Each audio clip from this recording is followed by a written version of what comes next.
everyone, it's Emma Jane here, EJ Kafooples from Kafoople Land. If you want to get more teaching tips and strategies, if you want to see what life is like for a high school teacher in Australia, then start now by subscribing to my channel.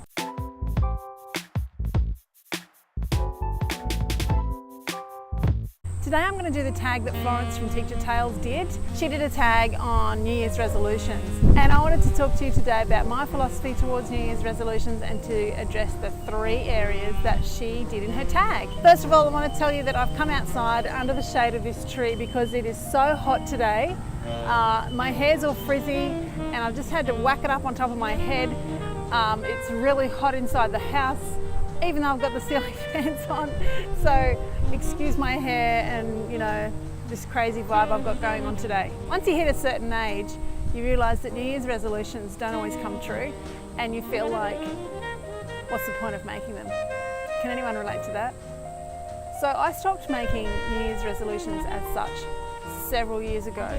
Instead, what I do is this little practice that you've probably heard of before, where you choose a word for the year, and that word is supposed to drive your decisions, your goals, your activities, your priorities, and everything throughout the year.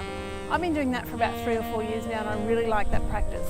So to let you in on a little secret, my word for this year is purpose. So everything that I do, I want to have a very clear purpose for. I want to know why I'm doing it, and I want it to have a place in my priority list.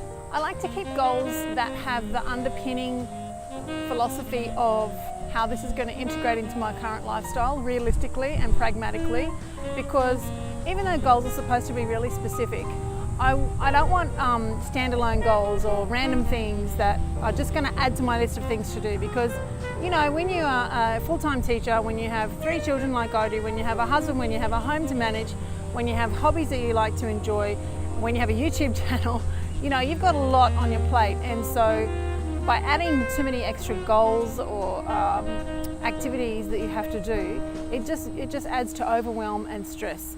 So I try to keep everything really, really simple in my life. Having said all of that, I am going to address the 3 things that Florence had in her video. And if you want to go ahead and make a video of your own, feel free. The tag is open to anybody. I talked in my previous video, I think it was my my year in reflection, my 2017 year in review video, about some of these things. I talked about how, as a teacher, I want to focus on the Google education side of things, because I'm still learning. I consider myself to be a lifelong learner, and I'm still learning about how to utilise that whole G Suite. And I want to do that really effectively, and I want to do it properly. I also want to reignite my passion for reading. Anyone who's a parent probably knows that if you were a reader before you were a parent, once you have children, that becomes really, really hard to do. I found once I started having children that if I would start to read, I would just fall asleep and I wouldn't even get through 1 page. And it kind of put the kibosh on my previously very active reading life. So I am really purposefully trying to reignite that passion for reading. I mean, I've always loved it and I always will love it, but, you know, actually doing it and making sure that I do it regularly. So that's one of my things as a teacher. So I'm going to be reading books for teaching and books for pleasure. And having said that, I have just finished reading oh gosh, what's it called? Teaching in Finland? Oh, no. Teach like Finland? Teach like the Finnish? Oh, I don't know, Christina, what's it called? Help me out, because I listened to mine on the audio book and I can't remember. Teach like Finland. I think it's Teach like Finland. Oh dear. Okay. Number 2 is about your students. What do you want to improve on for your students? I haven't met my students yet this year, so I don't know who I'm going to get, but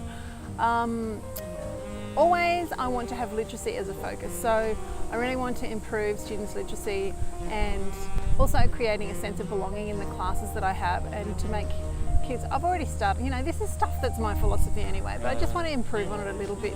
So just making my classroom a really welcoming and caring environment. And that leads on to number 3, which is what you want to improve on for your classroom. So, and let's remember, there are things in our classrooms that we cannot change. We just need to accept that and go and roll with it. So for me, I want to make it a really welcoming environment, like I was saying before. I think a good focus as well, which I've been thinking about a lot for a few years, is minimising paper, and that just doesn't mean eradicating it, because I don't think we can, and it's certainly not at this stage, but certainly minimising it and doing fewer photocopies, which I've already started doing, getting kids to work in their workbook, in their English book, also using Google Classroom for student work as well. Yeah, I think it's environmentally responsible to do that, and I think it teaches good work habits for the students. So those are the 3 areas that Florence had us address for the tag. So thank you, Florence, for making this tag. I'm just going to finish up by saying a couple of things that I was thinking of doing for my channel this year. And as always, it's a work in progress and things could change. But at the current moment in time, I'm planning on doing 2 videos a week for 2018 once school goes back. I'm about to release a little series. I went to a health retreat recently and I vlogged the experience.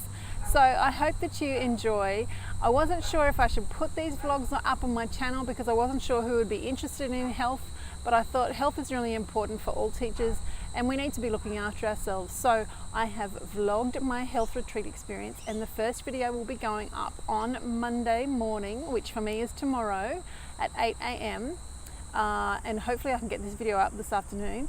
So that you know that the other one's coming along. I want to do a sit-down teacher video. I want to do a teacher tip video every week, whether it's in the form of vlogging, because I have done a few teacher vlogs which are quite popular. I just don't know that I can sustain that for every single week of the school year.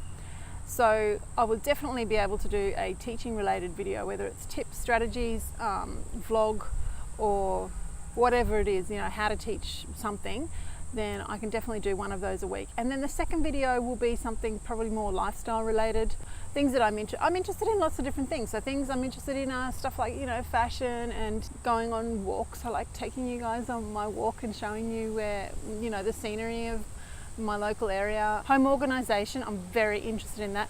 Not because I'm an expert and I've got my home under control, because I haven't, but because I'm always seeking to improve in that area, and I'm always looking for tips, and I'm always, you know, so I'm happy to share those kinds of things with you guys too. I'm really, really interested in balancing, and if you've seen any of my videos where I talk about this, I don't like the word balancing because I think it has a connotation of perfection, and I'm against perfectionism. But, you know, finding the fulfillment in all the areas of our life as teachers, you know, being able to cope with teaching and managing a home and all of the other responsibilities that we have. So, you know, seeking that balance, for want of a better word, of all of those things. So maybe videos along those lines. Let me know in the comments what interests you, and I will endeavour to make those kind of videos. Anyway, you guys, I'm going to sign off now, but keep an eye out for that health series that's coming up. I'm going to have a break after that, and you will see me back here probably around Australia Day. I think I'll release a video around that time because we go back to school straight after Australia Day. So that's right at the end of January. So I guess I shall see you around then. Thank you so much for watching. And I wanted to talk to you a little bit about my philosophy towards New Year's resolution.